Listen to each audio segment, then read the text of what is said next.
Farmer senator Pakistan Peoples Party Mustafa Nawaz Khokhar sahab उनमें से एक हैं, आज हमारे साथ मौजूद हैं। बहुत शुक्रिया खोखर साहब आपका। अब मैं बड़ा सीधा और वो कहते हैं ना डायरेक्ट सवाल करूंगा, क्योंकि तुम पटवारी हो तो मैं I would not spin it around. अब आप लोगों को किसी ने लॉन्च किया है कि आओ जी ये काम करो, मतलब come and be there as a new option, कि यार हम भी एक जमात बना रहे हैं, हम भी एक ऐसे लोग हैं जो कि शायद किसी टेक्नोक्रेट सेटअप में काम आ जाएंगे और बड़े प्रोग्रेसिव लोग हैं, ब्राइट लोग हैं, और ये आप अपने आप को अपनी एग्जिस्टेंस को आप रजिस्टर करवा रहे हैं। तो are you on somebody's agenda, या आपको कहा गया कि भाई तुसी भी गेट टुगेदर? देखें, समबडीज एजेंडा से मुराद तो यकीनन आपकी यही होगी कि क्या पाकिस्तान की एस्टेब्लिशमेंट ने हमें कहा है कि इस तरह के काविश की जाए। अगर पाकिस्तान की एस्टेब्लिशमेंट को मेरे जैसा आदमी मिला है उनकी उनकी काविशों को आगे बढ़ाने के लिए, तो फिर अल्लाह ही इस मुल्क का हाफिज है। फिर इससे आप उनकी सोच की पुख्तगी का भी अंदाजा लगा सकते हैं। ठीक है। अच्छा, हाँ, वजह से कितने लोग हैं टोटल मुस्तफा साहब आप अपने साथ अभी जो आप जोड़ पाए हैं, यानी कि जो आप जिनकी सोच ऐसी है जो इस इनिशिएटिव का हिस्सा है?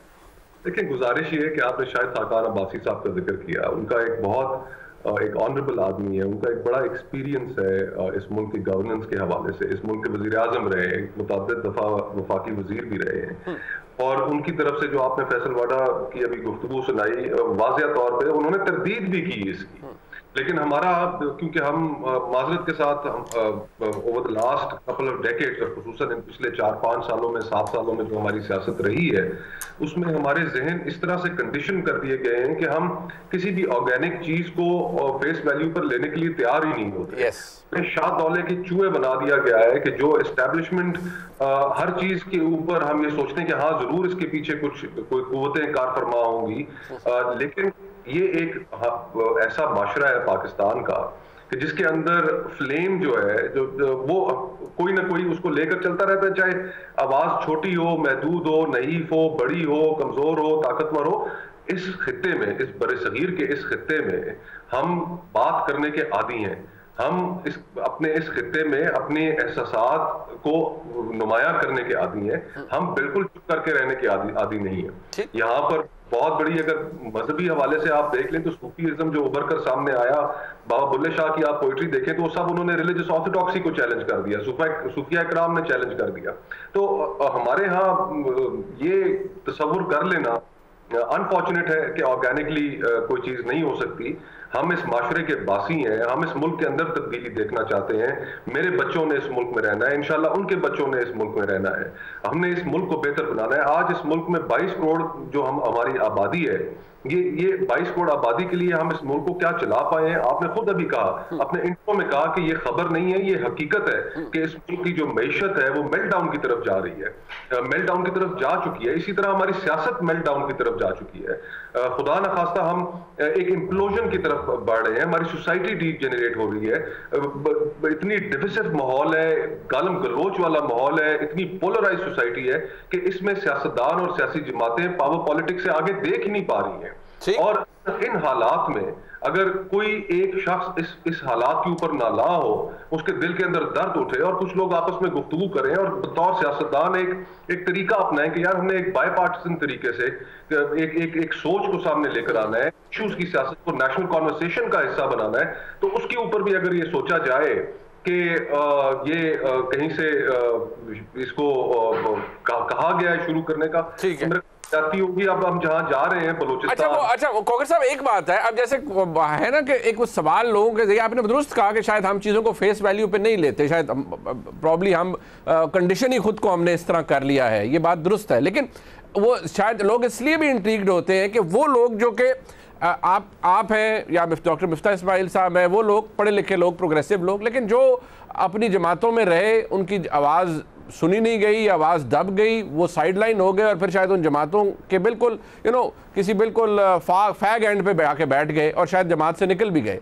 वो लोग हैं आपके साथ, या आप लोग इसलिए इकट्ठे हुए हैं, तो ये चीज़ लोगों को इंट्रीग करती है। बट ज़रा इसके साथ मैं एक सवाल जोड़ना चाहूँगा कि ये जो आपका एक ग्रुप है, आप जमात भी बनाना चाहते हैं या it is just a group of right thinking members of society trying to work something for the country? We're trying to work something for the country for the last 75 years. Whatever we've been doing, it clearly hasn't worked. तो अब हम क्या माजी के हमने क्या कौन से तजर्बात ऐसे रह गए हैं जो हमने नहीं किए और अब हमने मजीद दोहराने हैं। आप अभी गुफ्तगू कर रहे थे, वैसे आपका सवाल और सेकंड थॉट इतना आउट ऑफ प्लेस भी नहीं है, क्योंकि हमारे यहाँ एस्टेब्लिशमेंट का इतना प्रोनाउंस्ड रोल है कि आज की तारीख में भी अगर हम देखें तो जिस तरह कुछ जमातों को एक शहर के अंदर कराची में इकट्ठा किया गया, अखबारात भरे पड़े हैं कि ये अचानक क्यों हुआ, कैसे हुआ, एक लोग जो दस्तों गिरबां थे, एक दूसरे के साथ बैठना नहीं चाहते थे, उनको इकट्ठा कर दिया गया।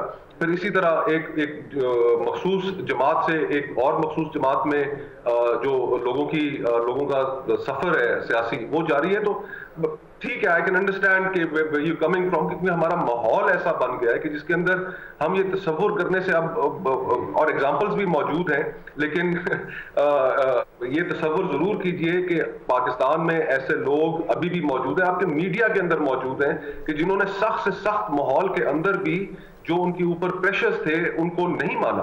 आपके चैनल के मालिक मौजूद हैं रहमान साहब, वो उन्होंने बड़ी सख्तियां बर्दाश्त की, उनके खानदान ने सख्तियां बर्दाश्त की। हामिद मीर साहब आपके चैनल के साथ है, कितने सख्त माहौल से वो गुजरे। आज भी अगर किसी टीवी प्रोग्राम पे कोई अगर मिसिंग पर्सन की बात करता है तो हामिद मीर साहब फौरन आगे होकर अपने प्रोग्राम में बात करते हैं। तो लोग जो है वो आप प्रेशर्स होते हैं, लेकिन जिंदा रहना तो इसी चीज का काम है कि आप उन सारे प्रेशर्स को साइड पे रखते हुए, फियर को साइड पे रखते हुए, अपनी कन्विक्शंस, अपनी ऑनेस्टी को सामने रखते हुए आप बोलना शुरू कर देते हैं। आप चीजों को सोचना शुरू। अब मैं we are little short of time, आखिरी एक सवाल आपके लिए जहन में, मेरे जो जहन में है, और लोग ये भी कहते हैं कि माशाल्लाह आप लाइक योरसेल्फ अल्लाह के फजल में, अल्लाह के करम में है, you come from you actually come from an affluent background, so does Miftah Ismail साहब।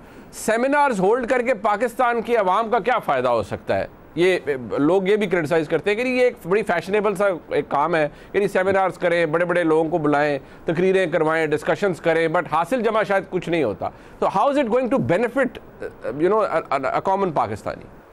बुनियादी फ़र्क ये है कि हमारे यहाँ जो इस तरह सेमिनार्स वगैरह होते हैं, गुफ्तगू होती है, तो वो कुछ NGOs कराती हैं, थिंक टैंक्स कराते हैं, फिर वो एक इशू से निकल के दूसरे इशू की तरफ बढ़ जाते हैं। हमारे एफर्ट में और उस एफर्ट में फ़र्क ये है कि हम खुद सियासतदान हैं और हमने खुद ये एक इनिशिएटिव लिया है।